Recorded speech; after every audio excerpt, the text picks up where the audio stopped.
بسم اللہ الرحمن الرحیم نحمده ونصلي ونسلم على رسوله الكريم اما بعد قال النبي صلى الله عليه وسلم بادروا بالاعمال الصالحة فتكون فتن كقطع الليل المظلم يصبح الرجل مؤمنا ويمسي كافرا ويمسي مؤمنا ويصبح كافرا يبيع دينه بعوض من الدنيا أو كما قال عليه الصلاة والسلام. وقال النبي صلى الله عليه وسلم سيأتي على الناس زمان لا يبقى من الإسلام إلا اسمه ولا يبقى من القرآن إلا رسمه أو كما قال صلى الله عليه وسلم. قابل احترام حضرات علماء کرام، ائمہ اعظام، بزرگان محترم اور شہر کے معزز متولیان اکرام اور ذمہ داران شہر،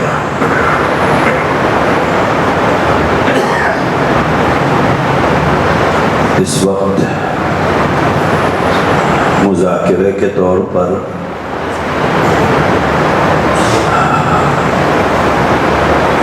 امت کے اندر پھیلائی جانے والی کچھ گمراہیوں کے سلسلے میں کچھ گزارشات آپ حضرات کی خدمت میں رکھنا ہے تاکہ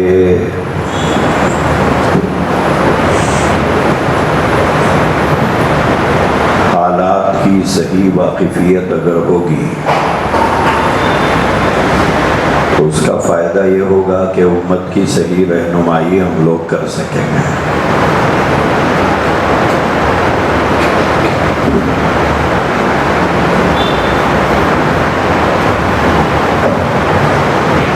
اللہ کرے کہ صحیح بات میں آپ حضرات تک پہنچا سکوں جو ہم سب کے لیے مفید ہو سکے. نبی کریم صلی اللہ علیہ وآلہ وسلم کے زمانے سے لے کر آج تک ہر دور میں اسلام کی مخالفت ہوتی رہی ہے.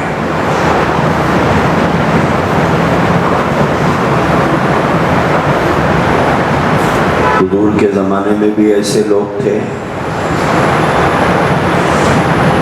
گزرے ہوئے زمانوں میں بھی ایسے لوگ رہے ہیں، اور آج کے دور میں بھی ایسے لوگ پائے جاتے ہیں.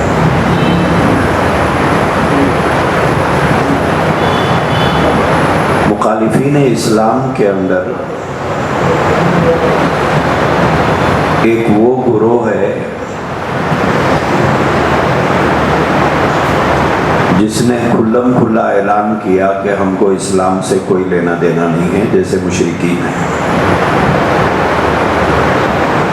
انہوں نے کھل کر اسلام کی مخالفت کی،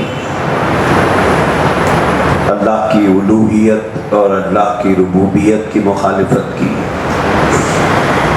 نبی پاک صلی اللہ علیہ وسلم کی رسالت کی مخالفت کی. ایسے لوگ ہر نبی کے زمانے کے اندر رہے ہیں. ان سے ہمیں کوئی لینا دینا نہیں ہے، اس لیے کہ یہ کھلے ہوئے دشمن ہیں، اور ان کے بارے میں مسلمانوں کا بچہ بچہ واقف ہے، کیونکہ کھل کے مخالفت کرتے ہیں. دوسرا طبقہ وہ ہے جس کو قرآن نے بیان کیا ہے، وَإِذَا لَقُوا الَّذِينَ آمَنُوا قَالُوا آمَنَّا وَإِذَا خَلَوْا إِلَى شَيَاطِينِهِمْ قَالُوا إِنَّا مَعَكُمْ إِنَّمَا نَحْنُ مُسْتَهْزِئُونَ۔ یہ جو طبقہ ہے جس کا ذکر قرآن مجید نے کیا ہے، انہوں نے مشرکین سے زیادہ نقصان اسلام کو پہنچایا ہے۔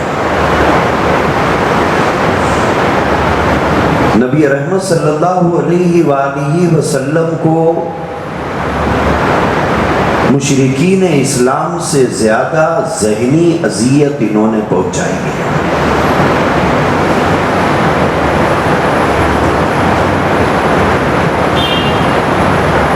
قرآن کہتا ہے کہ جب یہ حضرات صحابہ کرام رضوان اللہ تعالی علیہم اجمعین کے ساتھ ہوتے تو کہتے کہ آمنا،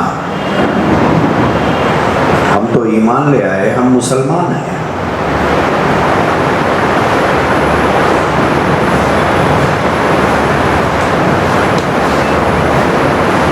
اپنے اسلام کو ظاہر کرتے، اپنے ایمان کو ظاہر کرتے، لیکن جب مسلمانوں کی مجلسوں سے اٹھ کر اپنے حلقے میں چلے جاتے، اپنے دوست احباب میں چلے جاتے، تو اس وقت ان کے سامنے اظہار کرتے کہ ہم تو تمہارے ساتھ ہیں، ہمارا مسلمانوں سے کوئی لینا دینا نہیں ہے۔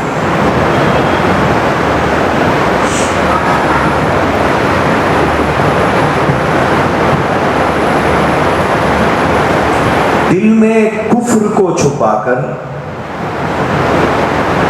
عداوت اسلام کو دل میں پالتے ہوئے وہ زندگی گزارتے رہے۔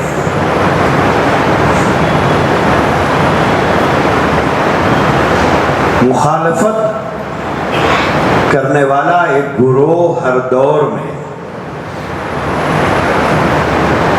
اس دنیا کے اندر رہا ہے، جو اسلام کی جڑوں کو کھوکھلا کرنا چاہتا تھا۔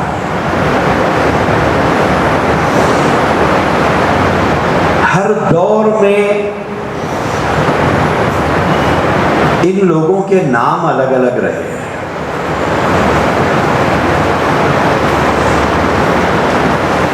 تاریخ اسلام کو اگر ہم پڑھیں گے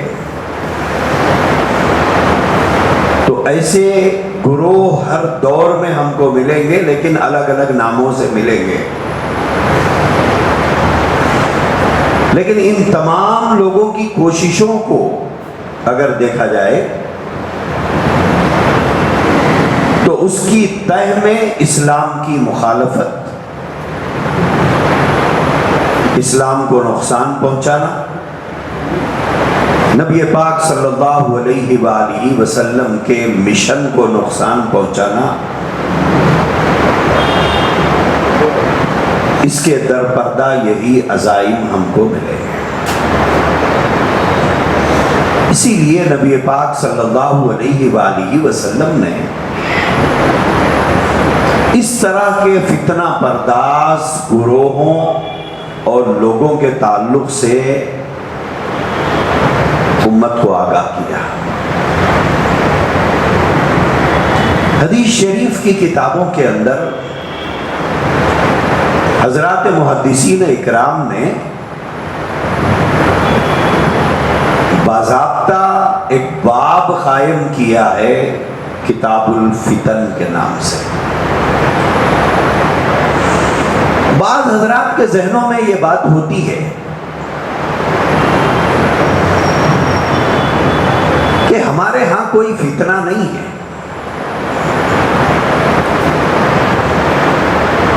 پھر اس کا ذکر کیوں؟ اکثر جگہ یہ سوال ہوتا ہے کہ بھئی فتنہ تو کہیں نہیں ہے، پھر ان کا ذکر کیوں کرنا چاہیے؟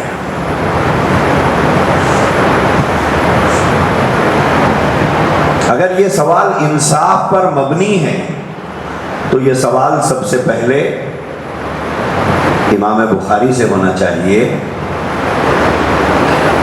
کہ آپ نے کتاب الفتن کیوں قائم کیا ہے. ان تمام محدثین سے ہونا چاہیے کہ فتنے ہی نہیں ہے، آپ نے اپنی کتابوں میں اس کا ذکر کیوں کیا. احادیث کے اندر اس بات کا تذکرہ ہے کہ ہر نبی نے اپنی امت کو دجال سے ڈرایا ہے. حضور کو گزرے ہوئے 1400 سال ہو گئے، اب تک دجال کا پتہ نہیں ہے، اور حدیث بتا رہی ہے کہ ہر نبی نے دجال کے فتنے سے امت کو ڈرایا ہے. اور حضرات صحابہ اکرام فرماتے ہیں کہ ہم کو اللہ کے نبی نے اتنا ڈرایا، اتنا ڈرایا، اتنا بتلایا کہ ہمیں ایسا دکھتا تھا کہ ادھر سے آئے گا یا ادھر سے آئے گا.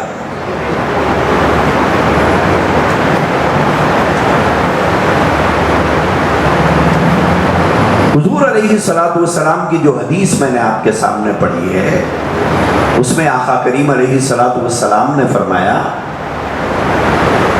جیسے جیسے اس دنیا کی عمر بڑھتی جائے گی ویسے ویسے نئے نئے فتنے اس دنیا میں رونما ہوں گے.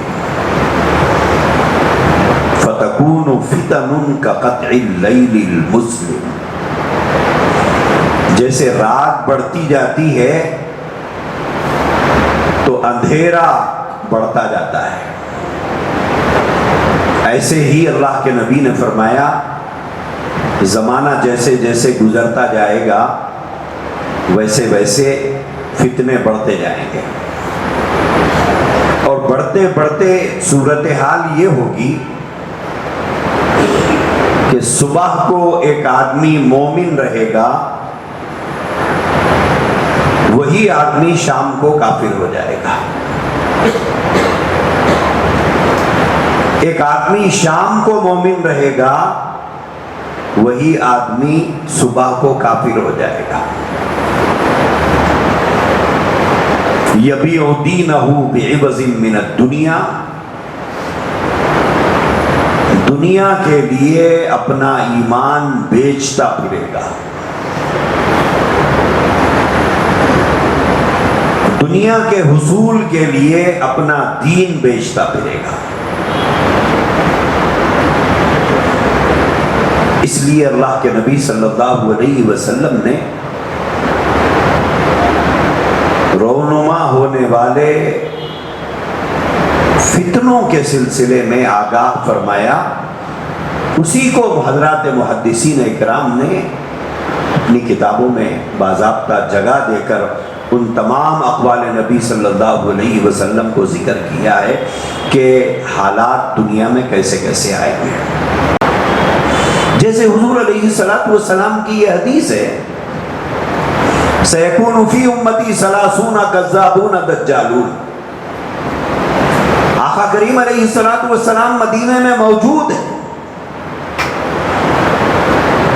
عاشقان مصطفیٰ کا جھرمٹ آپ پر نثار ہونے والے صحابہ اکرام کے اس گروہ کے درمیان حضور یہ حدیث سنا رہے ہیں جو ایک ہاتھ میں اپنا مال اور ایک ہاتھ میں اپنی جان لے کر نبی پر نچھاور کرنے کے لیے دن رات کے 24 گھنٹے میں تیار ہے. اور اتنی وارفتگی حضور پر اور اتنی محبت حضور کے ساتھ، اتنا تعلق حضور سے، اتنا عشق حضور سے کہ حضرت حنظلہ رضی اللہ تعالیٰ عنہ سہاگ رات میں، پہلی رات میں اپنی بیوی کو بستر پر چھوڑ کر جہاد کے اندر چلے گئے. اتنا عشق کیا ہم تصور کر سکتے ہیں؟ اس ماحول میں اور ایسے گروہ کے درمیان میں اللہ کے نبی یہ حدیث سنا رہے ہیں سَيَكُونُ فِي أُمَّتِي 30 كَذَّابُونَ دَجَّالُونَ کہ عنقریب میری امت میں سے کچھ لوگ نبی ہونے کا دعویٰ کریں گے. آپ غور فرمائیے کیا یہ چیز صحابہ کو قابل قبول ہو سکتی تھی؟ کیا ان کے وہم و گمان میں یہ بات بیٹھ سکتی تھی؟ نہیں بیٹھ سکتی تھی، لیکن یہ پیشن گوئی تھی۔ ایسے ہی اللہ کے نبی نے آنے والے فتنوں کے سلسلے میں پیشن گوئیاں فرمائی ہیں، اور ہمارا ایمان ہے کہ جتنی پیشن گوئیاں اللہ کے رسول نے کی ہیں وہ ایک ایک کر کے پوری ہوگی۔ انہی پیشن گوئیوں میں سے حضور کی یہ پیشن گوئی ہے کہ فتنہ پرداز لوگ فتنہ پھیلائیں گے، اور میری امت کے سیدھے سادے مسلمان ان فتنوں کا شکار ہو کر صبح کو مومن رہ کے شام کو کافر ہو جائیں گے،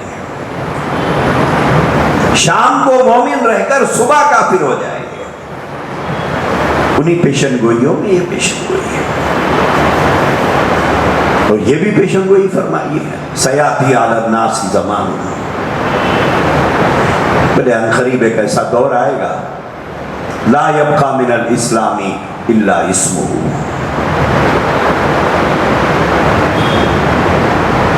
صرف اسلام کا نام رہے گا، اسلام زندگیوں میں نہیں رہے گا۔ ایک طرف ہمارے یہ بزرگ حضرات بیٹھے ہوئے ہیں، ایک طرف ہم کو بازاروں میں نئی نسل نظر آئے گی۔ ان بزرگوں میں دین کا جو جذبہ آپ دیکھیں گے اس سے ہماری نوجوان نسل خالی ہے۔ اچھا،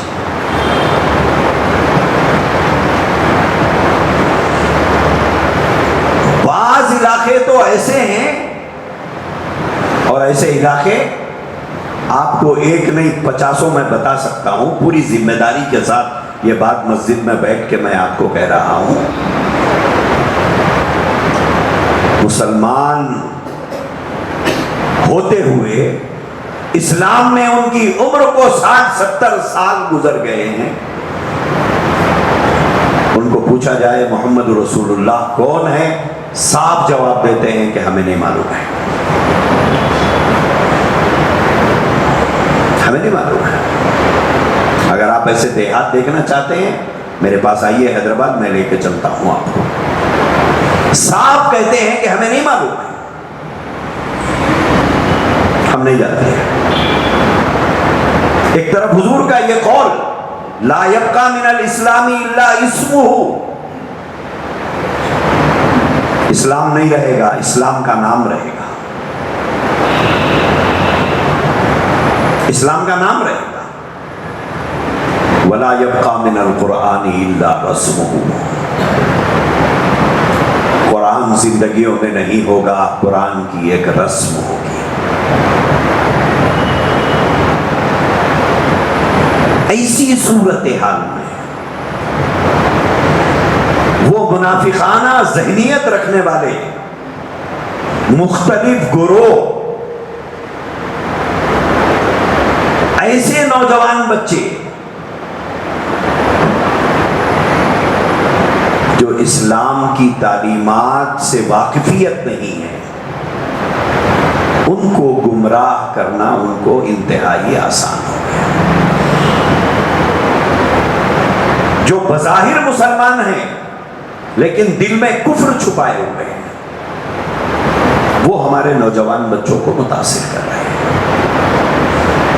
وقت بہت کم ہے، اللہ کرے کہ اس کم وقت میں 6 باتیں مجھے آپ سے عرض کرنی ہیں۔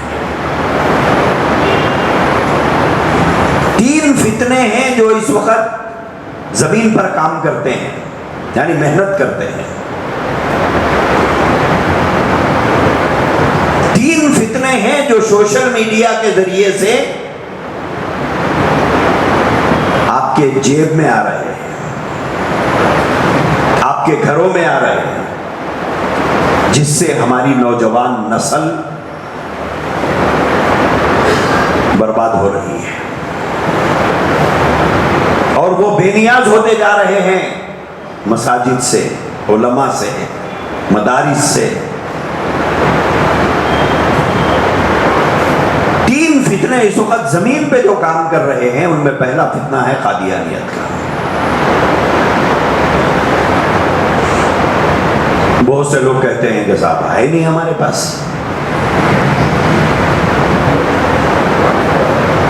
اور بہت سے لوگ یہ بات بلا تحقیق بولتے ہیں. نہ ہو تو بہت خوشی کی بات ہے, بے انتہا خوشی کی بات ہے. یہاں نہیں ہے تو آپ قابل مبارکباد ہیں.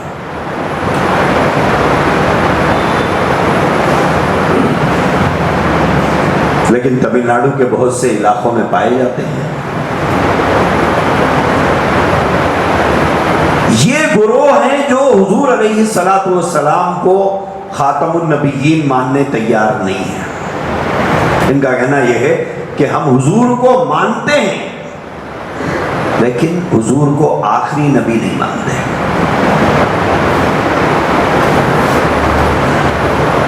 حضور کے بعد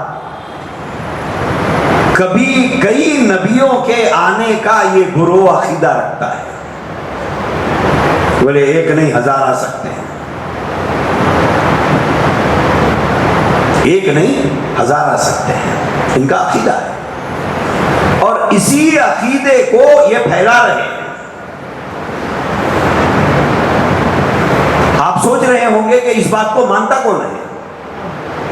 مسلمان مانتے ہیں. ان کو ماننے والے مسلمانوں کی اولاد ہے. ابھی 20 دن شاید گزرے ہیں, جرمنی میں انہوں نے ایک بہت بڑا پروگرام کیا ہے جہاں پر دنیا بھر سے قادیانی وہاں جمع ہوئے ہیں. رسول اللہ صلی اللہ علیہ وسلم کو آخری نہ ماننے والوں کا یہ گروہ جرمنی میں جمع ہوا تھا جو کئی ہزاروں کی تعداد میں تھے. اور دنیا کے 120 ملکوں میں یہ پائے جاتے ہیں. یہ کام کر رہے ہیں. ان کا مشن کیا ہے؟ حضور کو آخری نبی نہیں ماننا ہے.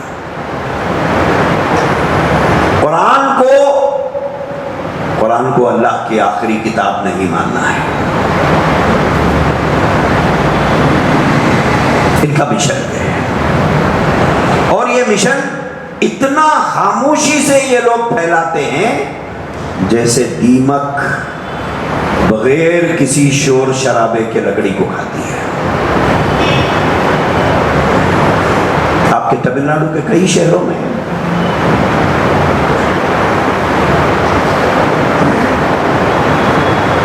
جو قادیانی ہو گئے ہیں وہ کوئی ہندو نہیں, وہ کرسچن نہیں, وہ مسلمان ہے. وہ مسلمانوں کی اولاد ہے. وجہ کیا ہے صاحب اس کی؟ وجہ یہ ہے, اور اس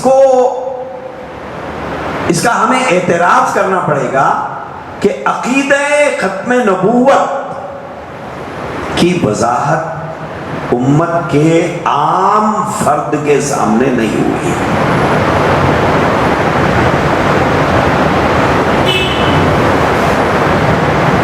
چاہے وہ ہمارے جلسوں میں آنے والے ہوں, چاہے وہ ہمارے جمعہ کے بیانات میں آنے والے ہوں, ان کے سامنے پورے شرح و بسط کے ساتھ عقیدہ ختم نبوت کو جس طرح بیان کرنا چاہیے یہ ہماری ذمہ داری تھی, وہ نہیں ہوئی. اس کے نتیجے میں امت کا بہت بڑا طبقہ جو عقیدہ ختم نبوت سے واقف نہیں ہے وہ گمراہ ہوتا چلا جا رہا ہے. ایک طبقہ یہ ہے جو اس وقت زمین پہ کام کر رہا ہے, اور انہوں نے اسلام کے مد مقابل وہ ساری چیزیں جو اسلام میں ہے اس کا ایک ڈپلیکیٹ انہوں نے تیار کر لیا ہے, اور اس کی طرف وہ بلا رہے ہیں, اس کی طرف وہ دعوت دے رہے ہیں. پہلا طبقہ یہ ہے جو زمین پر کام کرتا ہے. دوسرا طبقہ یہ فتنہ صرف آپ کے تمل ناڈو کے اندر پایا جاتا ہے, وہ رشاد خلیفہ کا فتنہ ہے. یہاں سے بیلور کتنی دور ہے؟ وہاں پائے جاتے ہیں. یہاں سے 30 کلومیٹر دور پر پائے جاتے ہیں. تو ہم کو مطمئن نہیں ہونا چاہیے کہ ہمارا علاقہ اس سے محفوظ ہے. باضابطہ وہ رشاد خلیفہ کو رسول مانتے ہیں، رسول مانتے ہیں، جبکہ اللہ کے نبی کی حدیث ہے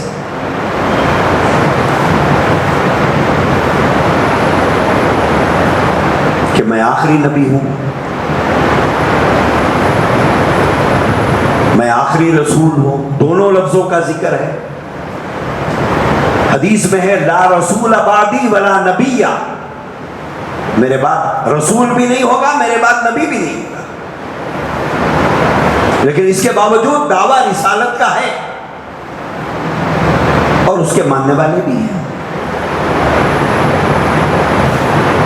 یہ دوسرا طبقہ ہے جو ہمارے علاقوں میں اس وقت کام کر رہا ہے.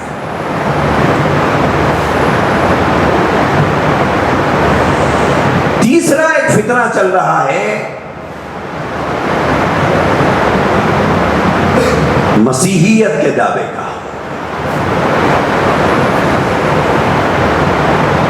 اللہ کے نبی صلی اللہ علیہ وسلم نے فرمایا کہ قرب قیامت حضرت عیسیٰ علیہ السلام کا نزول ہوگا.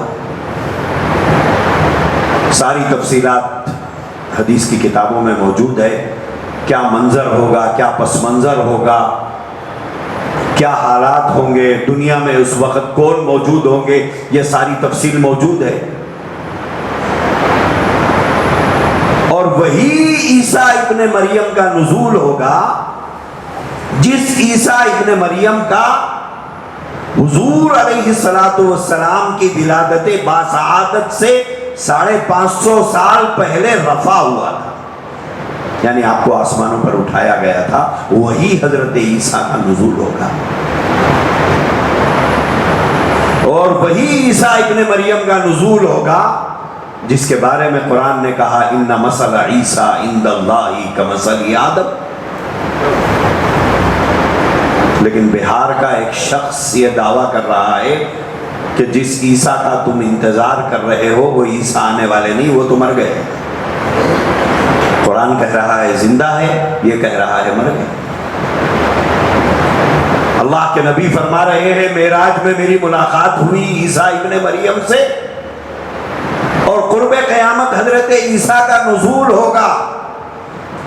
لیکن یہ شخص کہہ رہا ہے کہ نہیں، عیسیٰ کا انتقال ہو گیا.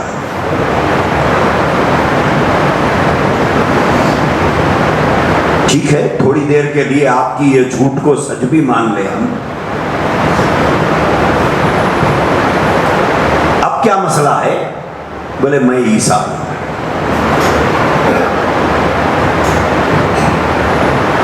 بولے عیسیٰ کا انتقال ہو گیا، میں عیسیٰ ہوں. دوستو آپ یقین نہیں فرمائیں گے اس وقت ملک میں ہزاروں بچے، سبوں نے ہزاروں بچے اس وقت اس شخص کو جس کا نام ہے شکیل بن حنیف خان، شکیل بن حنیف خان، اس شخص کو عیسیٰ مان کر ہزاروں نوجوانوں نے ارتداد اختیار کر لیا ہے. یہ مرتد ہو گئے ہیں ہزاروں.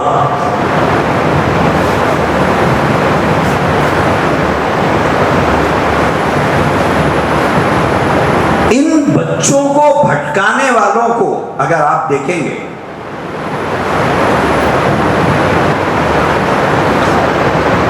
تو آپ تعجب کریں گے. ان کے سر پہ ٹوپی، ان کے چہرے پر شرعی داڑھی باضابطہ، کرتا پیجامہ پہنے ہوئے، دیکھنے میں مولوی لگتے ہیں. اور یہ ہماری نوجوان نسل کو جو عقائد سے بالکل واقف نہیں ہے، صرف مکتب کی تعلیم پر انہوں نے انحصار کیا ہے دینی معلومات کے لیے، ایسے نوجوان بچوں کو یہ گمراہ کر رہے ہیں.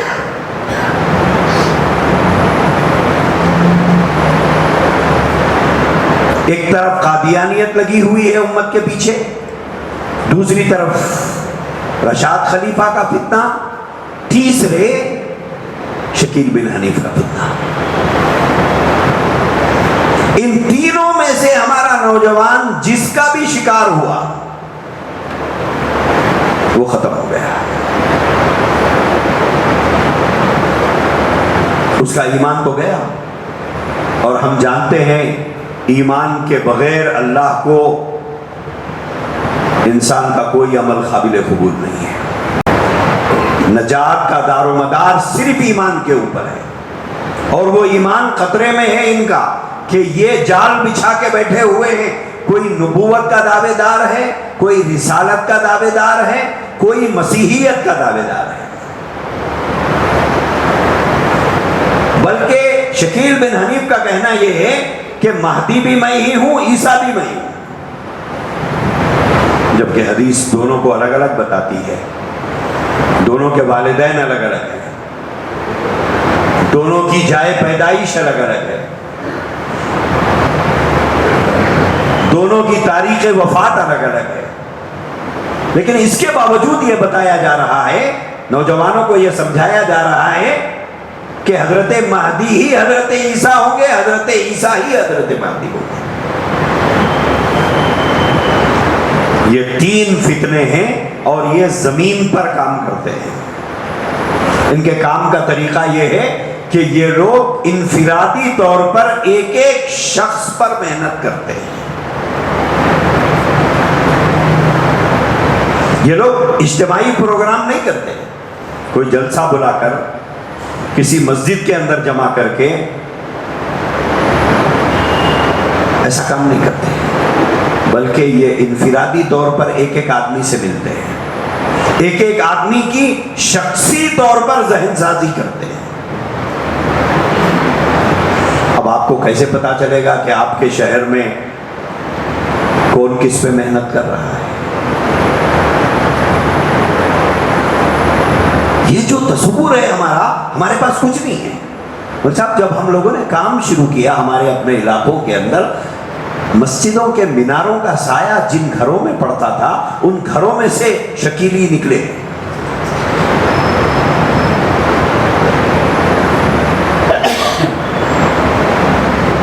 مسجدوں کے پڑوس میں قادیانی نکلے اور برسا برس سے خاموشی سے کام کر رہے ہیں۔ یہ تین فتنے ہیں، نبوت کا دعوے دار، رسالت کا دعوے دار، مہدی اور مسیح ہونے کا دعوے دار۔ اس سے ہم اپنے علاقے کے نوجوانوں کو بچانا ہے۔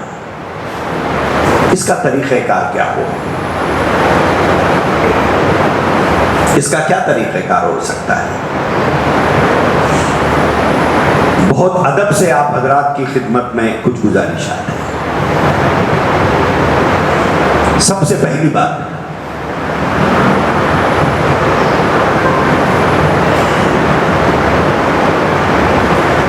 عقیدہ ختم نبوت کو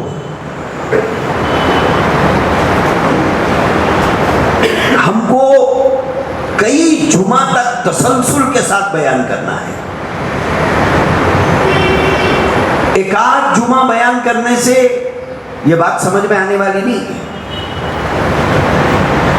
کئی جمعہ تک تسلسل کے ساتھ ہم کو نبی پاک صلی اللہ علیہ وسلم کے ارشادات اور ختم نبوت سے متعلق قرآن کی آیات، اور حضور علیہ السلام کے زمانے میں جنہوں نے نبوت کا دعویٰ کیا ان کے ساتھ حضور کا رد عمل، حضور کے بعد حضرات صحابہ اکرام نے منکرین ختم نبوت کے ساتھ جو سلوک کیا، وہ یہ ساری تفصیلات کو امت کو واقف کرانا ہے۔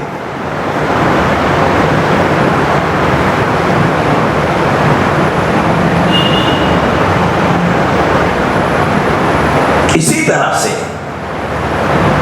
ظہور مہدی، خروج دجال، نزول عیسیٰ علیہ السلام۔ میں کہوں تو شاید یہ بات بیجا نہ ہو، اگر بیجا ہو تو مجھے معاف کر دیجئے، 90% ہماری قوم نہیں جانتی ہے یہ عقیدہ، نہیں جانتی ہے۔ معلومات ہے بھی اڑتی اڑتی معلومات ہے، پہلے حضرت مہدی آئیں گے، حضرت عیسیٰ آئیں گے، تیار۔ کس پس منظر میں حضرت مہدی کا ظہور ہوگا، کب دجال کا خروج ہوگا، حضرت عیسیٰ علیہ السلام کا نزول کن کیفیات میں ہوگا، اور حضرت عیسیٰ علیہ السلام کے نزول کے بعد حضرت مہدی اور حضرت عیسیٰ مل کر کیا کام کریں گے، دونوں میں کس کی وفات پہلے ہوگی، یہ جو تفصیلات ساری ہیں یہ سب عقائد سے تعلق رکھنے والی ہے۔ موجودہ حالات میں جبکہ یہ فتنے کام کر رہے ہوں تو ہمارا کام یہ ہے کہ پوری تفصیل کے ساتھ چاہے 10 جمعہ لگ جائے چاہے 20 جمعہ لگ جائے اس کو بیان کرنا ہے۔ عقیدہ ہی محفوظ نہ ہو تو اصلاح معاشرے کی تقریریں کس کام کی ہیں؟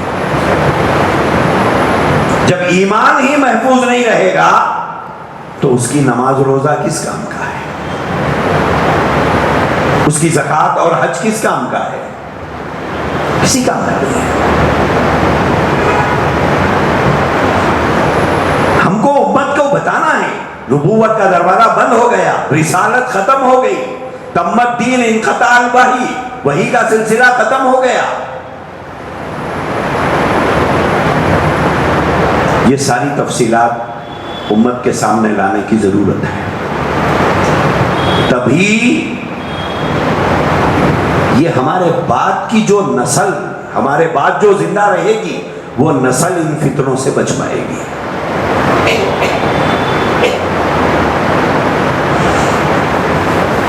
بعض لوگوں کا خیال یہ ہوتا ہے کہ صاحب یہ اختلافی مسائل ہیں،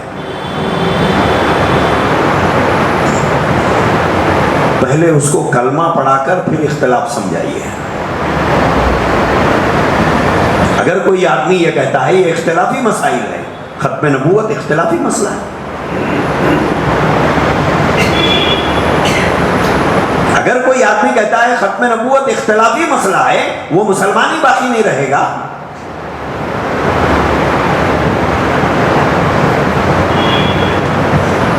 اگر نبوت کے سلسلے کو کوئی جاری مانتا ہے، رسالت کے سلسلے کو کوئی جاری مانتا ہے، وحی کے آنے کے سلسلے پر یقین رکھتا ہے، وہ مسلمان ہی نہیں ہو سکتا۔ سیدنا ابو بکر صدیق رضی اللہ عنہ کا وہ جملہ نہیں ہے تمت دین انقطاع الوحی ینقص الدین وانا حی۔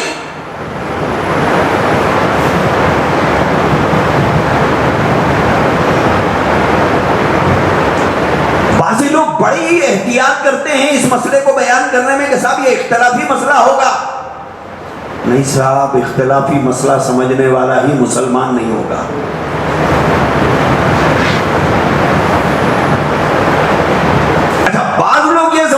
کہ ضرورت کیا ہے اس کی،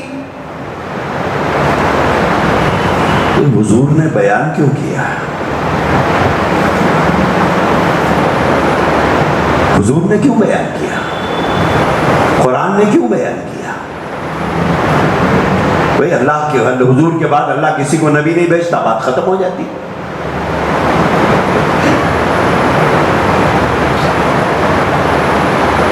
تو ضرورت اس بات کی ہے کہ یہ جو عقائد ہیں اس کو امت کے سامنے ہمیں بیان کرنا ہے، تبھی یہ امت فتنوں سے بچ سکتی ہے۔ نبوت کا مسئلہ، رسالت کا مسئلہ،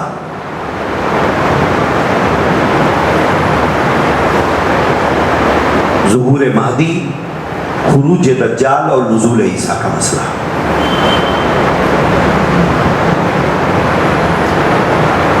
شکیل بن حنیف سے متاثر جتنے ہیں آپ کو تعجب ہوگا، سب پڑھے لکھے نوجوان ہیں۔ ہمارے حیدرآباد میں ملٹی نیشنل کمپنیوں میں کام کرنے والے نوجوان بچے جو لاکھ لاکھ 2-2 لاکھ تنخواہ اٹھاتے ہیں وہ متاثر ہیں شکیلی فتنے سے۔ دلی میں جامع ملیہ اسلامیہ میں پڑھنے والے نوجوان بچے 2016 کی بات میں آپ کو بتا رہا ہوں، 2016 تک بھوپال میں 5000 سے زائد نوجوان بچے شکیلی بن چکے تھے۔ یہ سب شکیل بن حنیف سے متاثر لوگ ہیں۔ ان کے پاس گریجویٹ اور پوسٹ گریجویٹ کی ڈگریاں ہیں، کیونکہ عقیدہ جانتے نہیں ہیں۔ ان کو سمجھایا گیا کہ حضرت مہدی آئیں گے، حضرت عیسیٰ آئیں گے، حضرت دجال نکلے گا، جیسا سمجھا ویسا انہوں نے سمجھ لیا۔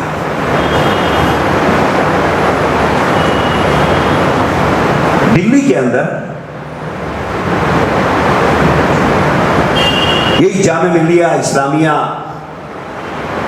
جہاں پر موجود ہے، اس کے پیچھے مسلمانوں کی بہت بڑی آبادی ہے، ہزاروں ہزار گھر ہیں، گنجان آبادی ہے۔ یونیورسٹی میں پڑھنے والے بہت سے بچے مختلف روم لے کر وہاں پر رہتے ہیں۔ وہاں شکیلیت کا فتنہ جب پھیل رہا تھا تو وہاں مختلف پروگرام رکھے گئے، اس میں میں شریک تھا۔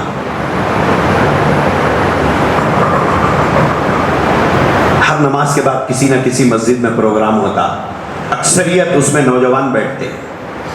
جب ان کے سامنے پوری تفصیل کے ساتھ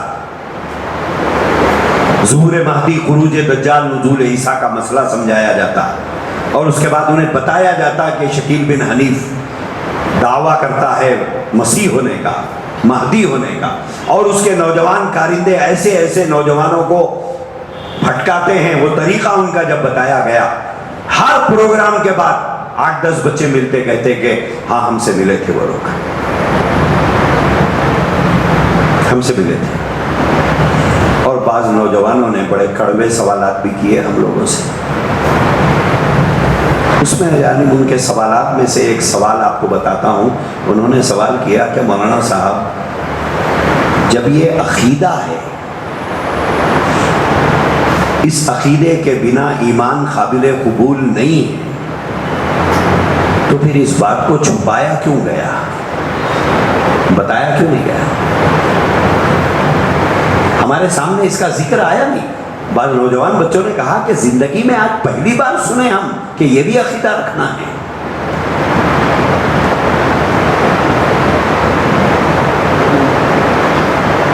یہ بھی عقیدہ رکھنا ہے، یہ تو ہم نے زندگی میں پہلی بار سنا ہے۔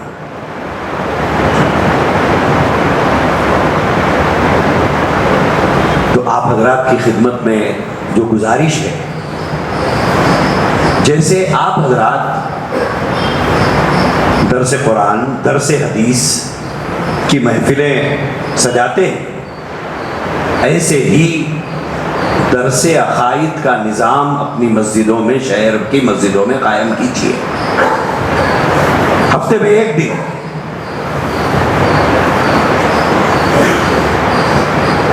ہمارے مسجدوں کے اندر درس عقائد ہو۔ ہمارے پاس یہ نظام ہم چلا رہے ہیں، دیر آیت درست آیت، کیا کریں گے؟ مساجد کے ذمہ دار متولیان حضرات سے گزارش ہے میری کہ آئندہ نسل کو اگر اسلام پر دیکھنا چاہتے ہیں تو پھر ہمیں یہ کام کرنا ہوگا۔ جیسے کسی نے لکھا ہے کہ فرض نماز پڑھنے کے بعد پیچھے مڑ کر دیکھیے کہ آپ کے بچے ہیں یا نہیں ہیں۔ پیچھے مڑ کر دیکھیے آپ کی محلے کی نوجوان نسل مسجد میں ہے یا نہیں ہے۔ پیچھے مڑ کر دیکھیے آپ کا پوتا یا نواسا پیچھے نماز میں ہے یا نہیں ہے۔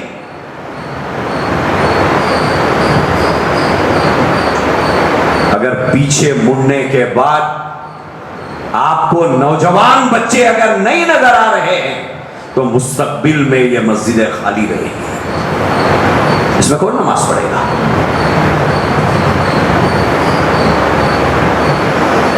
اس میں کون نماز پڑھے گا؟ جیسے ایک آدمی اگر لاولد ہو تو سوچتا ہے میرے مرنے کے بعد یہ گھر کس کو جائے گا.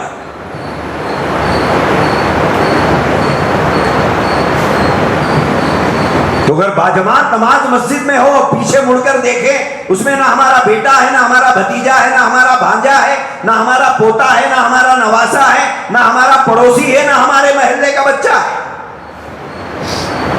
تو ہمارے بعد اس میں نماز کون پڑھے گا؟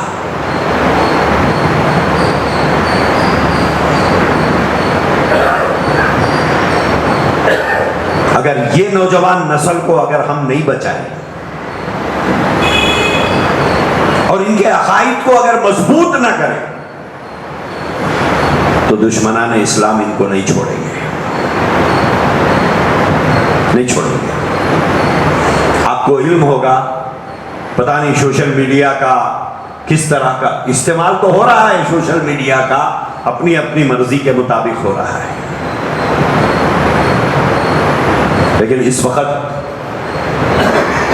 الحاد کا ایک فتنہ بہت تیزی سے پھیل رہا ہے اور پھیلایا جا رہا ہے. بہت سے نوجوان اسلام چھوڑ کر دہریے ہو گئے اور انہوں نے ایک گروپ بنایا ہے اپنا ایکس مسلم کے نام سے، سابقہ مسلمان.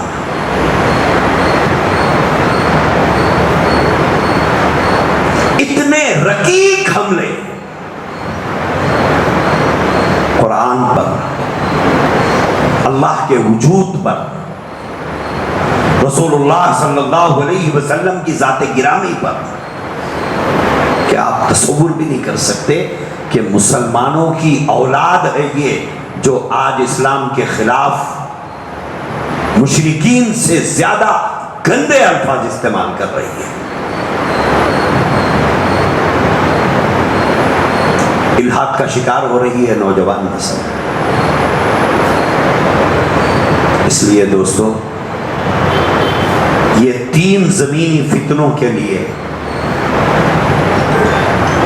جمعہ کے بیانات بہت بڑا ہتھیار ہے ہمارے پاس. کوئی خرچ کرنا نہیں ہے، کوئی جلسہ بلانا نہیں ہے. شہر کے تمام علماء بیٹھ کر طے کریں کب سے ہم یہ کام شروع کریں گے اپنے مسجدوں میں. درس عقائد کا نظام کب سے شروع کریں گے؟ 40-45 منٹ، آدھا گھنٹہ کا درس قرآن ہو.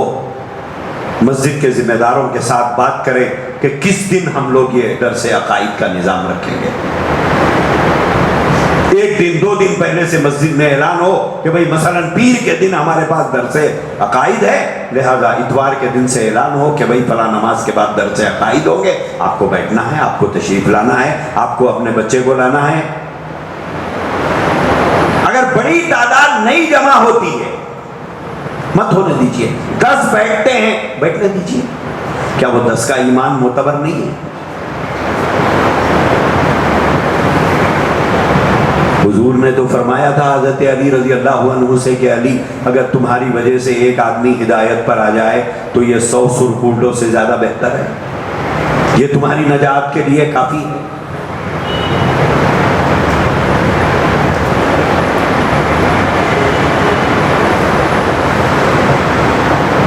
دین کے نام پر جو دعوت دی جا رہی ہے ہمارے نوجوان اس سے گمراہ ہو رہے ہیں. تو یہ 3 فتنوں سے امت کو ہمیں بچانا ہے. آج ملک بھر میں تحفظ ختم نبوت کے کام کی دارالعلوم دیوبند بار بار اپیل کر رہا ہے. ابھی 22 یہ گزرے ہوئے مہینے کے 22 تاریخ کو دارالعلوم نے پورے ملک سے کام کرنے والے لوگوں کو بلایا تھا، جس میں بھی گیا تھا. گزشتہ 22 اگست کو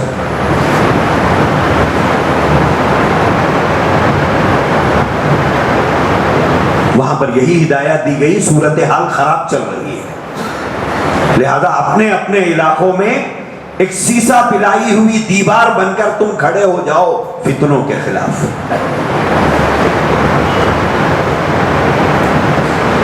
اگر کوئی فتنہ ہمارے شہر میں نہیں ہے تب بھی ہم کو یہ عقیدہ بتانا ہی ہے. یہ ضروری نہیں ہے کہ ایک گلی میں سے قادیانی نکلے، ایک گلی میں سے رشاد خلیفہ کے ماننے والے نکلے، چوتھی گلی میں سے مرزا شکیل بن حنیف کو عیسیٰ ماننے والے نکلے تب ہم عقیدہ بتائیں گے. نہیں، یہ نہیں بھی ہوتے تو تب بھی ہم کو یہ عقیدہ بتانا تھا، کیونکہ ہم کو یہ عقیدہ رکھنا ہے. تب بھی تو ہم کو یہ عقیدہ رکھنا ہے.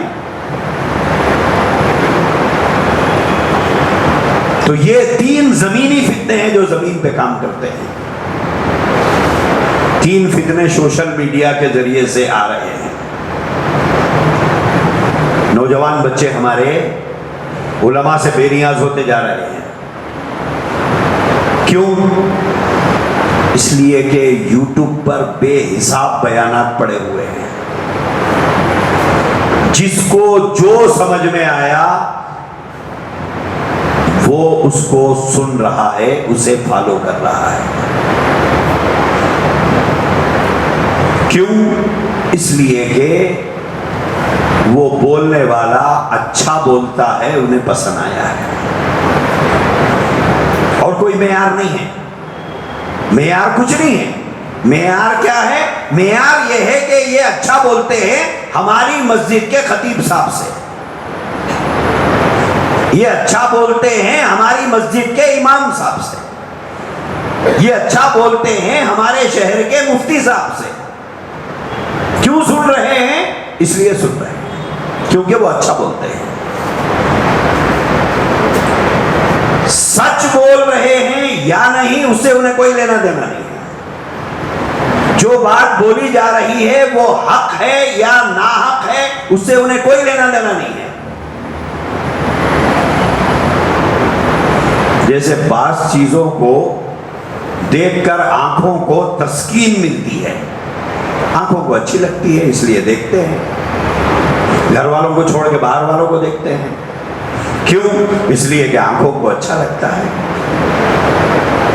ایسے ہی بعض لوگوں کو کہ کانوں کو بعض چیزیں بھاتی ہے، ان کی سماعتیں عاشق ہو جاتی ہیں. تو اس وقت ہمارے نوجوان بچوں کی سماعتیں عاشق ہو گئی ہیں اچھا بولنے والوں کی. ان کا عقیدہ کیا ہے بولنے والے کا، اسے کوئی لینا دینا نہیں. اس کی فکر کیا ہے، اسے کوئی لینا دینا نہیں. ان 3 فتنوں میں، اور یہ تینوں فتنے پڑوسی ملک کے ہیں، یہاں کے نہیں، یہاں کے نہیں ہیں، یہ پڑوسی ملک کے ہیں. ایکسپورٹ ہو کے آئے ہیں ہمارے علاقے میں، اور بغیر ٹیکس پے کرے ہمارے لوگوں نے اسے قبول کر لیا ہے. نوجوان بچوں نے ہمارے قبول کر لیا. ان میں پہلا فتنہ ہے گوہر شاہی کا. ریاض احمد گوہر شاہی نام کا ایک شخص تھا جو 2001 میں مرا ہے.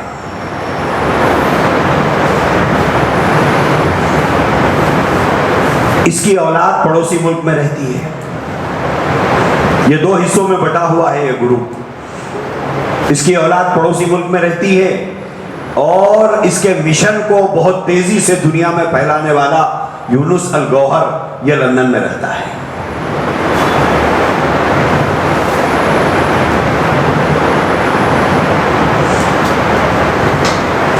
وقت کم ہے، میں صرف ایک بات ان کی سنانا چاہتا ہوں. ان کا ماننا یہ ہے شریعت الگ ہے، طریقت الگ ہے. شریعت الگ ہے، طریقت الگ ہے. اور ان کا کہنا یہ ہے شریعت کا کوئی حکم، یعنی جو کچھ قرآن میں بیان ہے، جو کچھ احادیث میں بیان ہے، ان میں سے کوئی حکم ہمارے اوپر لاگو نہیں ہوتا، نہ ہمارے ماننے والوں پر لاگو ہوتا ہے. کیوں؟ یہ VIP مسلمان ہے. نماز کا حکم آپ کو اور میرے لیے، ان کے لیے نہیں ہے. روزے کا حکم آپ کے اور میرے لیے ہے، ان کے لیے نہیں ہے. زکات کا حکم، حج کا حکم آپ کے اور میرے لیے ہے، ان کے لیے نہیں ہے۔ بولے شریعت کا کوئی حکم ہمارے اوپر لاگو نہیں ہوتا، بلکہ ان کی کتابوں میں لکھا ہے شریعت کہتی ہے نماز نہ پڑھے تو گنہگار ہوگا، طریقت کہتی ہے کہ نماز پڑھا تو گنہگار ہوگا۔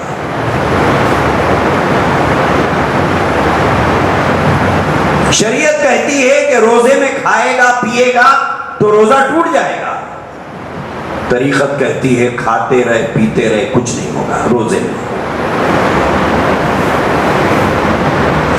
شریعت کہتی ہے کہ حج کے لیے جا، اس بات کو غور سے سنیے، جا کر کعبے کا طواف کر۔ ان کی طریقت یہ کہتی ہے کعبہ تو اینٹ اور پتھر اور گارے سے بنی ہوئی عمارت ہے، اور اس کو آدم نے بنایا ہے، یا اس کو حضرت ابراہیم نے بنایا ہے، یا اس کو بعد میں محمد رسول اللہ اور قریش نے بنایا ہے، اور انسان کو رب نے بنایا ہے۔ دونوں میں درجہ کس کا بڑا ہے؟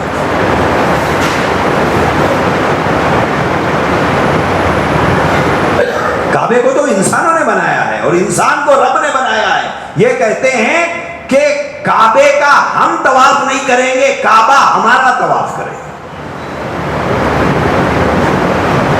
یہ دین سکھایا جا رہا ہے ہماری نسل کو، یہ دین سکھایا جا رہا ہے، اور سوشل میڈیا پر ہمارے بچے یہ بیانات سن رہے ہیں۔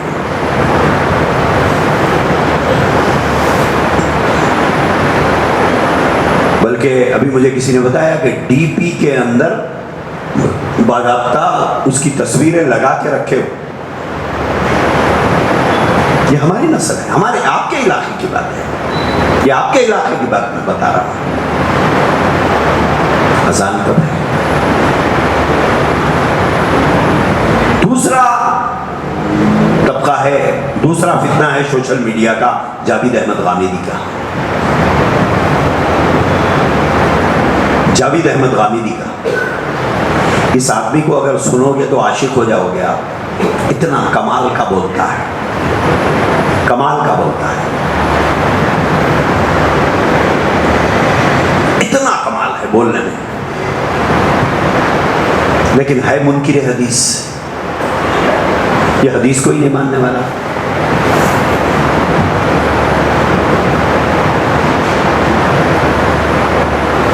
ہمارے نوجوان بچے سن رہے ہیں،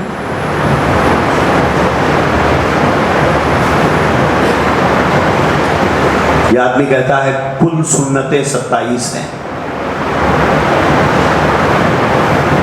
اور یہ شخص نوجوان بچوں کو جس طرف لے جا رہا ہے وہ وحدت ادیان کی طرف، کہ تمام مذاہب صحیح ہے، یہودیت بھی صحیح ہے، نصرانیت بھی صحیح ہے، سب صحیح ہے، وحدت ادیان کی طرف یہ نوجوان بچوں کو لے کے جا رہا ہے۔ اسی لیے یہ کہتا ہے کہ حضور علیہ الصلوۃ والسلام کے بعد کسی کو کافر کہنا صحیح نہیں ہے، اور جنت میں صرف مسلمان نہیں جائے گا، یہودی بھی جائے گا، نصرانی بھی جائے گا۔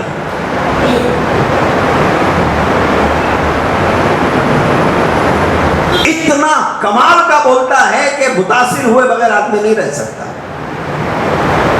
ہمارے نوجوان بچے سن رہے ہیں۔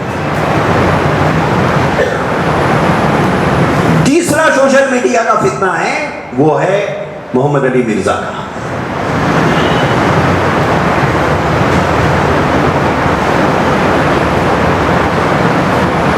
جو صحابہ اکرام کے بارے میں جس کی زبان شیعوں سے زیادہ گندی ہے۔ ابھی ایک کلپ میں اس کا سنا ہوں 4-5 دن 8 دن پہلے شاید، وہ کہتا ہے کہ اگر حضور کے زمانے میں میں ہوتا،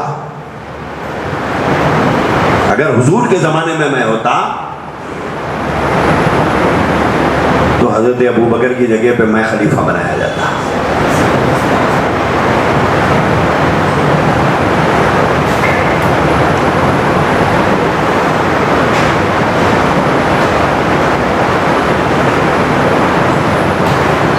صحابہ کرام امام رضوان اللہ تعالی علیہم اجمعین کے خلاف بدزنی پیدا کی جا رہی ہے.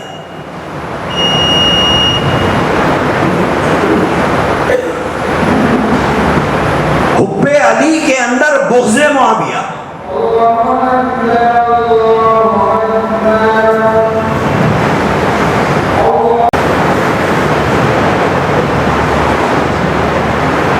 تو اس پس منظر میں کہ ایک طرف نبوت پر ڈاکہ، رسالت پر ڈاکہ، دوسری طرف صحابہ کی عظمت کو پامال کرنا، تیسری طرف نبی پاک صلی اللہ علیہ وسلم کی احادیث کا انکار کرنا، اور بہت خاموشی کے ساتھ یہ کام ہو رہا ہے، اور بغیر کسی شور شرابے کے ہمارے نوجوان اسلام سے متنفر ہوتے جا رہے ہیں. اور جن علاقوں کے اندر یہ نوجوان متاثر ہوئے ہیں، وہ کوئی باجا بجا کے وہ لوگ متاثر نہیں ہوئے کہ ہم منکر حدیث بن گئے، ہم غامدی کو فالو کر رہے ہیں، ہم انجینئر کو فالو کر رہے ہیں. خاموشی کے ساتھ انہوں نے قبول کیا. اگر ہم غفلت کریں گے تو ہمارے علاقے بھی اس سے بچ نہیں پائیں گے.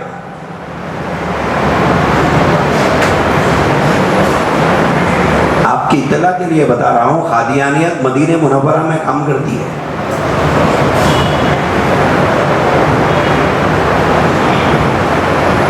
جہاں آقا کریم صلی اللہ علیہ وسلم گنبد خضرا کے نیچے آرام فرما رہے ہیں، وہاں کام ہوتا ہے.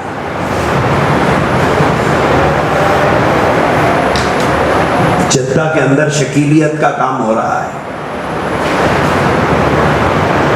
ہندوستان کے کچھ بچے فیصل یونیورسٹی کے اندر پروفیسرز ہیں. اس علاقے میں، اس یونیورسٹی میں پڑھنے والے بچوں کو متاثر کرنے والے یہ انڈین پروفیسرز ہیں، اور لوگ متاثر ہو رہے ہیں.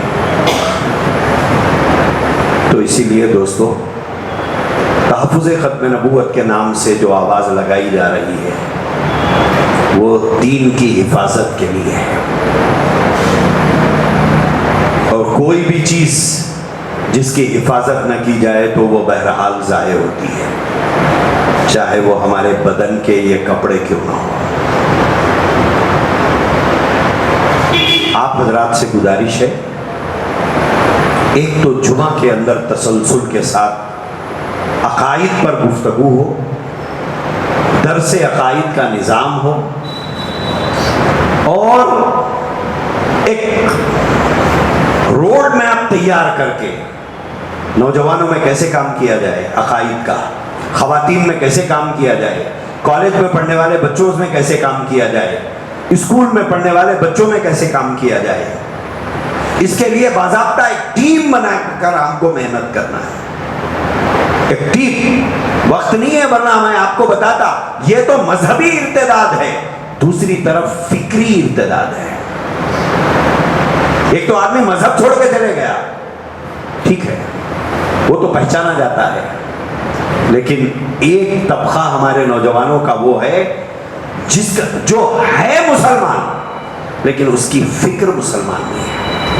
اسے حضور کی سنتیں نہیں پسند،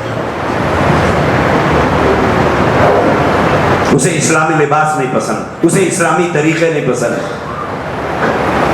اسے اسلام کے طریقے پر جینا نہیں پسند. وہ ایک فارمالٹی کا مسلمان ہے. جمعہ کے دن آیا نماز کے لیے، 2 رکعت پڑھ کے جاتا ہے. اس کو اس سے کوئی لینا دینا نہیں خطبہ سننا ہے یا نہیں سننا ہے.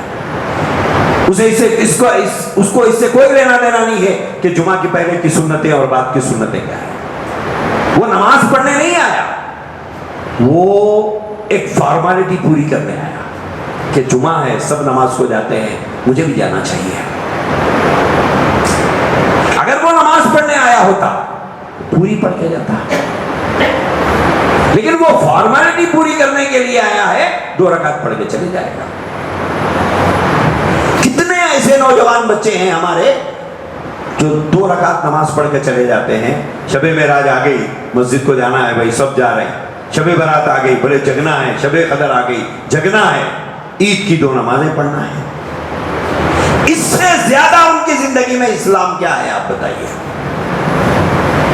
باقی اسلامی طریقوں سے محبت، کوئی محبت نہیں،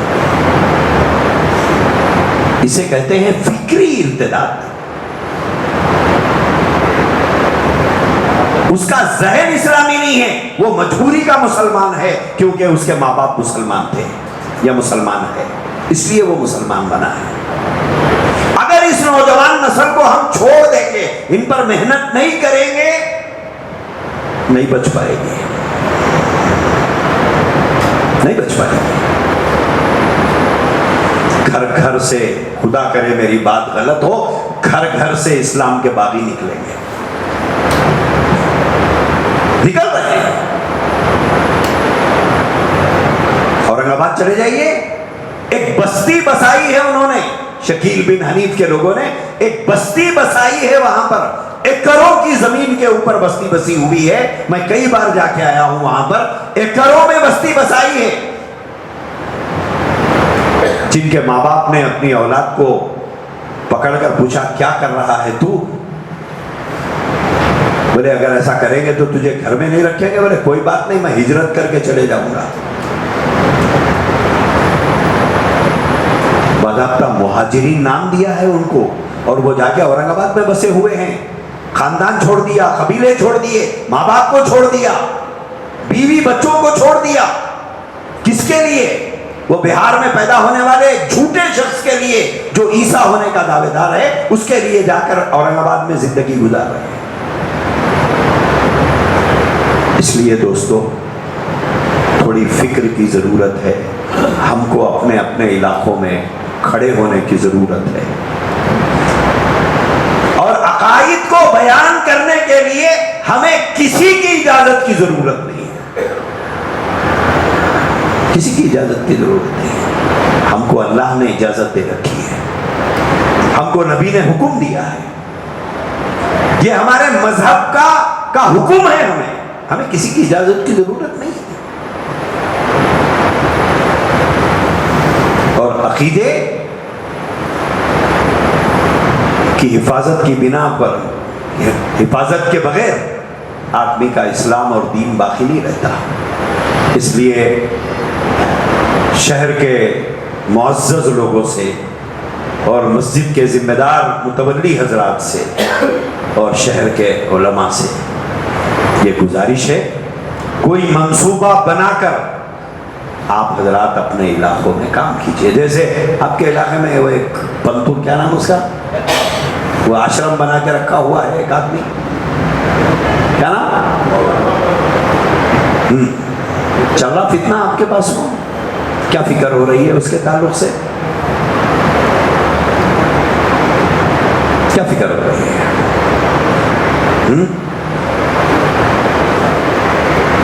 ہاں، سنا کہ لڑکیوں کو مریم بنا رہا ہے، مسلمانوں کی بیٹیاں جا کر اس کے آشرم میں رہ رہی ہیں، اور وہ کہتا ہے کہ وہ 40 بیٹیوں کو مریم بنایا ہے۔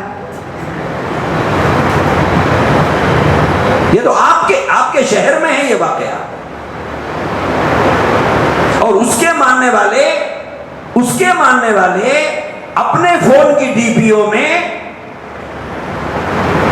کرسچنوں کے ڈی پیاں رکھ رہے ہیں،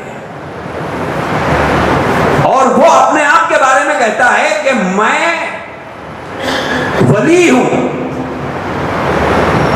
اور اس دنیا کا سب سے نالائق وہ آدمی ہے جو اپنے آپ کی ولایت کا دعویٰ کرتا ہو، اس سے بڑا نالائق کوئی نہیں ہے، لیکن وہ کہتا ہے کہ میں کنفرم ولی ہوں، سرٹیفائڈ ولی ہوں۔ یہ دعویٰ تو آپ کے شہر میں چل رہا ہے، اور مسلمانوں کی بیٹیاں جا کر اس کے آشرم میں رہ رہی ہیں، جوان بیٹیاں، اور ماں باپ لے جا کر انہیں چھوڑ رہے ہیں اس کے 4 دیواری کے اندر۔ یہ فتنہ تو آپ کے شہر کا ہے، اس طرف توجہ دینے کی ضرورت ہے۔ کیا ہو رہا ہے اس 4 دیواری کے اندر؟ کہیں مسلمان بیٹیوں کی عزت نیلام تو نہیں ہو رہی ہے؟ کہیں مسلمان بیٹیوں کی عزت تار تو نہیں ہو رہی ہے مذہب کے نام پر، ان کی عزتوں کے پردے تو نہیں اتارے جا رہے ہیں، ان کی عفت داغدار تو نہیں ہو رہی ہے۔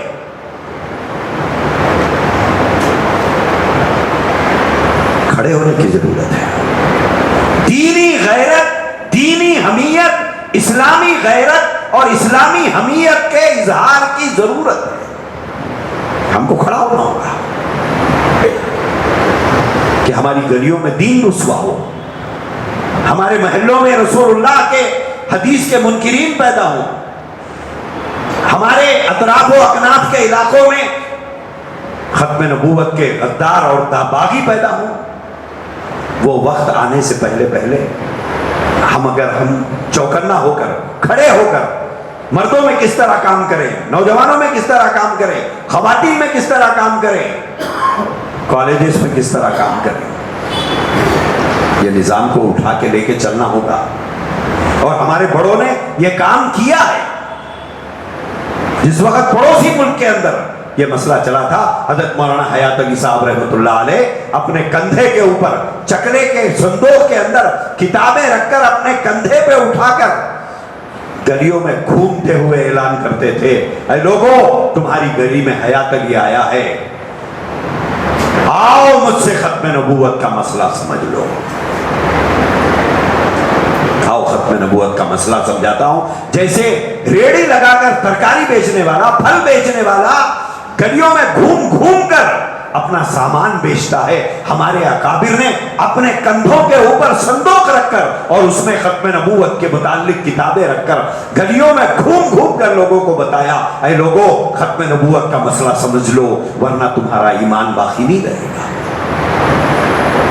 ہم آج اتنے مجبور ہو گئے کہ ہم مسجدوں سے یہ آواز نہیں اٹھا سکتے۔ تو اسی لیے اس بات کی شدید ضرورت ہے کہ ہم نے کا ہر آدمی دین کا محافظ بن کے اٹھ کے کھڑا ہو جائے۔ اَيَنْقُصُ الدِّينُ وَأَنَا حَيٌّ۔ اتنی مسجدیں، اتنے مدرسے، اتنے علماء، اتنے حفاظ، اس کے باوجود اگر ہمارے درمیان سے کوئی کسی کو اٹھا کے لے جا رہا ہو تو اس کا مطلب تو یہ ہوا کہ چرواہا موجود ہے اور بکریوں کو بھیڑیا لے جا رہا ہے۔ چرواہا موجود ہے، نگران کار موجود ہے، لیکن پھر بھی بھیڑیا بکری کو اٹھا کے لے گیا۔ اب یہ 40 بیٹیاں جا کر جو وہاں اس کے پاس پڑی ہوئی ہیں، کس کی بیٹیاں ہیں؟ مسلمانوں کی بیٹیاں ہیں۔ ابھی مولوی صاحب سنا رہے تھے گاڑی میں یہاں آتے ہوئے مدرسے سے، بولے ایک بیٹی تو وہ ہے جو عید کو باپ سے ملنے کے لیے، ماں باپ سے ملنے گھر بھی نہیں آئی، باپ کو جانا پڑا بیٹی سے ملنے کے لیے۔ ایسا کون سا دین ہے جو یہ چار دیواریوں میں سکھا رہے ہیں؟ ایسا کون سا دین کا سبق پڑھا رہے ہیں کہ اولاد ماں باپ کی خدمت گزار ہونے کے بجائے ماں باپ کی غدار بن رہی ہے؟ یہ کون سا دین ہے؟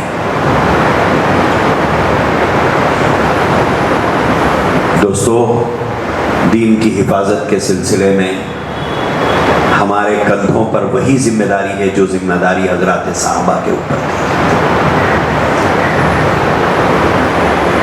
اللہ کے نبی صلی اللہ علیہ وسلم کے وصال کے بعد مانعین زکوٰۃ کے خلاف حضرات صحابہ جس طرح کھڑے ہوئے تھے، مسیلمہ کذاب کے خلاف حضرات صحابہ جس طرح کھڑے ہوئے تھے، اگر وہ فرض منصبی کو نبھاتے ہیں تو العلماء ورثۃ الانبیاء کا دعویٰ کریے، ورنہ کوئی حق نہیں پہنچتا ہے۔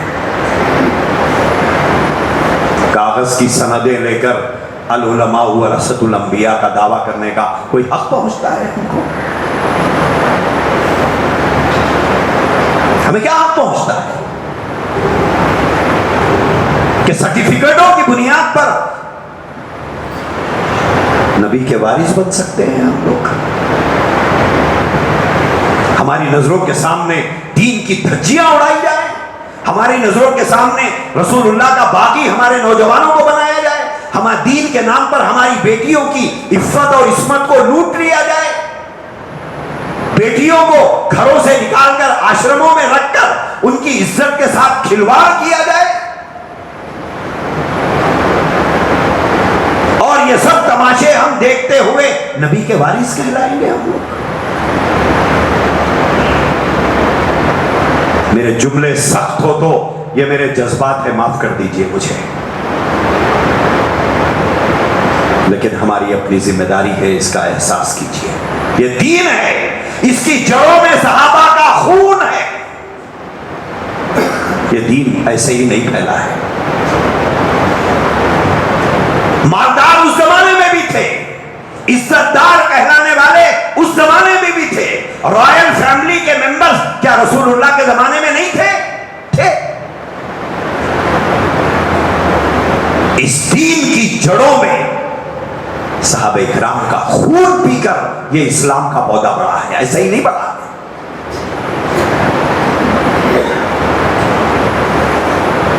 صحابہ کرام کے یتیم بچوں کے آنسو پی کر یہ اسلام کا پودا بڑھا ہے، ایسے ہی نہیں بڑھا ہے۔ اسلام کا چراغ روشن کرنے کے لیے انہیں اپنے گھر کے چولہے بجھانے پڑے تھے۔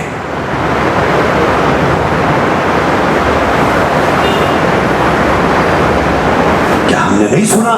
اما جان نے فرمایا 3 چاند آسمان پر دیکھ لیتے تھے، ہمارے گھر میں چولہا نہیں جلتا تھا۔ یہ نبی کے گھرانے کا حال تھا۔ کیا ہم نے وہ واقعہ کتنی مرتبہ نہیں پڑھا، نہیں بیان کیا؟ عذاب کے موقع پر ایک صحابی نے آ کر اپنا دامن اٹھا کر بتایا، ایک پتھر بندھا ہوا ہے، بھوک سے بے قرار ہو کر پیٹ کو سہارا دینے کے لیے پتھر باندھ دیا۔ سید عالم صلی اللہ علیہ وسلم نے اپنا دامن اٹھا کر بتایا 2 پتھر بندھے ہوئے ہیں۔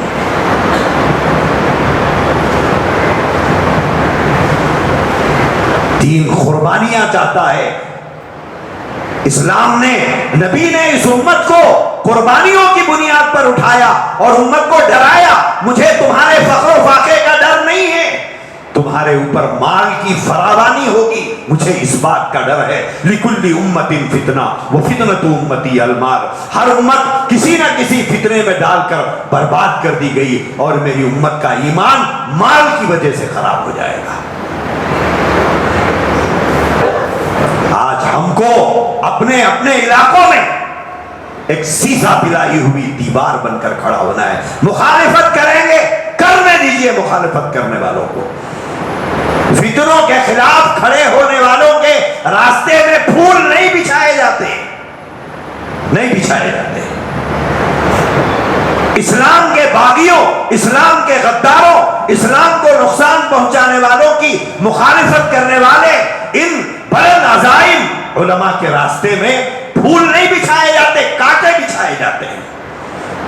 سیدنا امام مالک رحمت اللہ علیہ کے منہ پر طلاق مکرہ کے مسئلے میں امام مالک کے منہ پر کالی تھوپ کر، جو مسجد نبوی میں حدیث پڑھاتا تھا، اس کے منہ پر کالی تھوپ کر گدھے پر سوار کر کے مدینے کی گلیوں میں جب گھمایا جاتا تھا، کیوں؟ انہوں نے بادشاہ کی رائے کی مخالفت کی تھی۔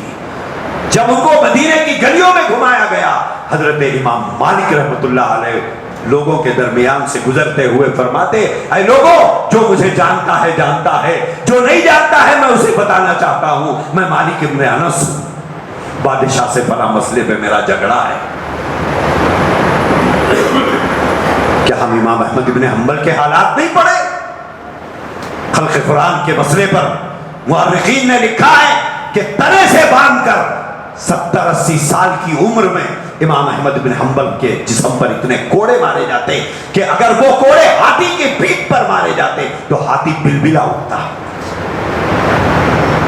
دوستو، حفاظت دین کے راستے پر آپ کو پھول مالائیں نہیں پہنائی جائیں گی، آپ کی واہ واہ نہیں کی جائے گی، آپ کو گود میں نہیں اٹھایا جائے گا، مخالفین پیدا ہوں گے، پیدا ہونے دیجیے۔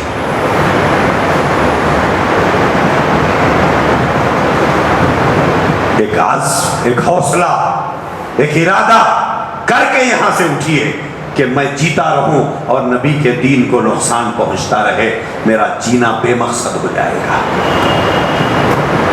ایک عزم کریے، تحفظ ختم نبوت کے نام سے یہ مجلسیں ملک کے مختلف شہروں میں بنائی جا رہی ہیں تاکہ ایک ٹیم ایسی رہے جو ارتدادی فتنوں پر نظر رکھے، ارتدادی فتنوں کا مقابلہ کرے، اسلام کے خلاف اٹھنے والی آواز کو دبایا جائے، نبی کے لائے ہوئے دین کی سازشوں کے خلاف ایک سیسا پلائی ہوئی دیوار بن کر کھڑا ہو جائے۔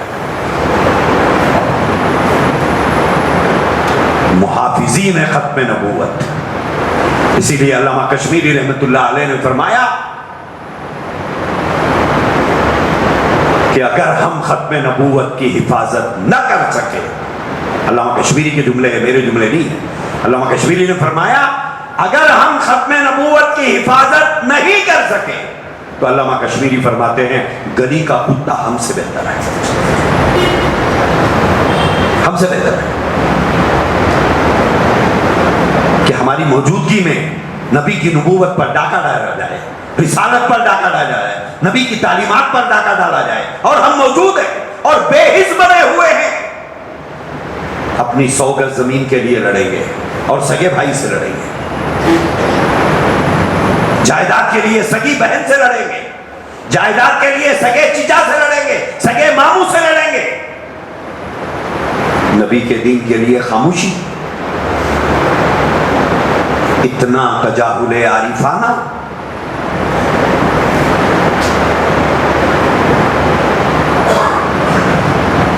دوستو ایک فکر لے کر اٹھیے اور یہ عزم کر کے اٹھیے، گڑیاتم کے ایک ایک بچے کے ایمان کی حفاظت کریں گے،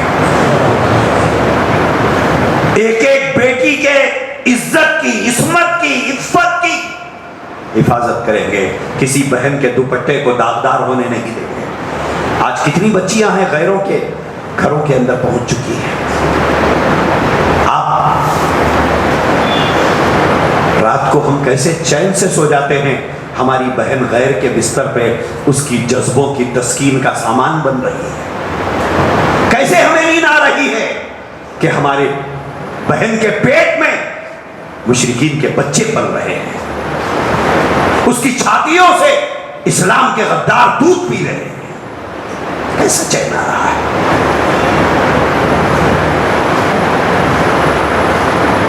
کل قیامت میں یہ تو بزرگ ہیں، نبی کے وارث ہونے کے دعوے دار نہیں ہیں، دعوے دار تو سامنے بیٹھے ہوئے ہیں، سوال نہیں ہونے والا ہے۔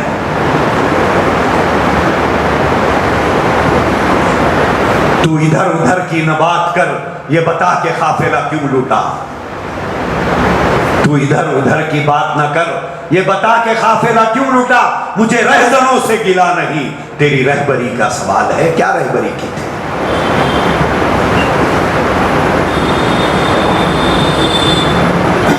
گزر گیا ہے جو عہد عشرت، نہ کر تو ناداں اسی پہ حسرت، خیام اسی کا سمجھ غنیمت، جو وقت پیش نگاہ اب ہے، جو ہو گیا ہو گیا۔ ایک نئے عزم، نئے حوصلے، نئے ارادے کے ساتھ اٹھیے اور امت کے ایمان کو بچائیے۔ اگر کوئی ایسا جملہ جو میں نے جذبات میں آپ کے ادب اور احترام کے خلاف کہا ہو تو اس کو مجھے درگزر فرما دیجئے۔ اللہ تبارک و تعالی ہم سب کو توفیق عطا فرمائے کہ ہم جب تک زندہ ہیں اسلام کی حفاظت کے لیے زندہ رہیں گے، تاج ختم نبوت کی حفاظت کرتے ہوئے زندہ رہیں گے۔ وآخر دعوانا ان الحمدللہ رب العالمین۔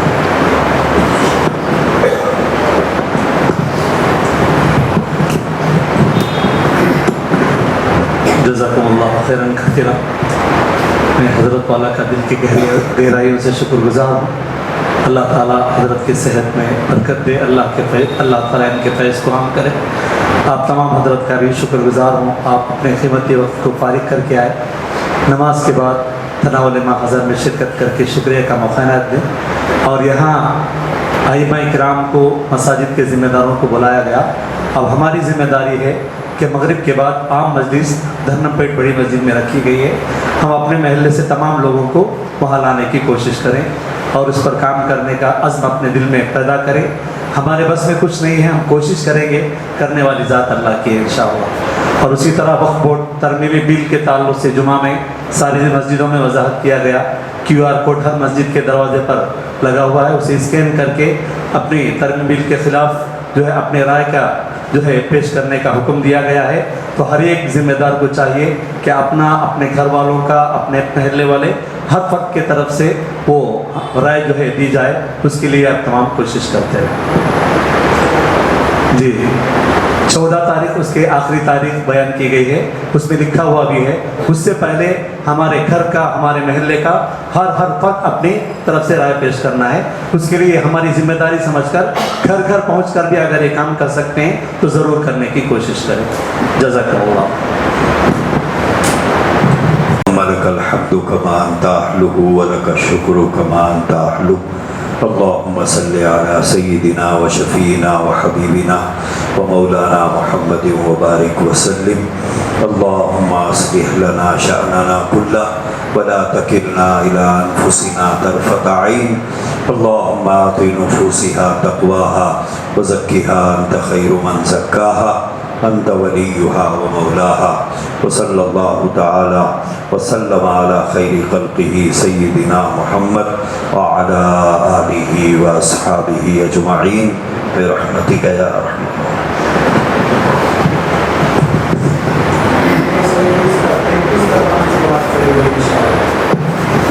1:35 پر انشاءاللہ جماعت کھڑی ہوگی.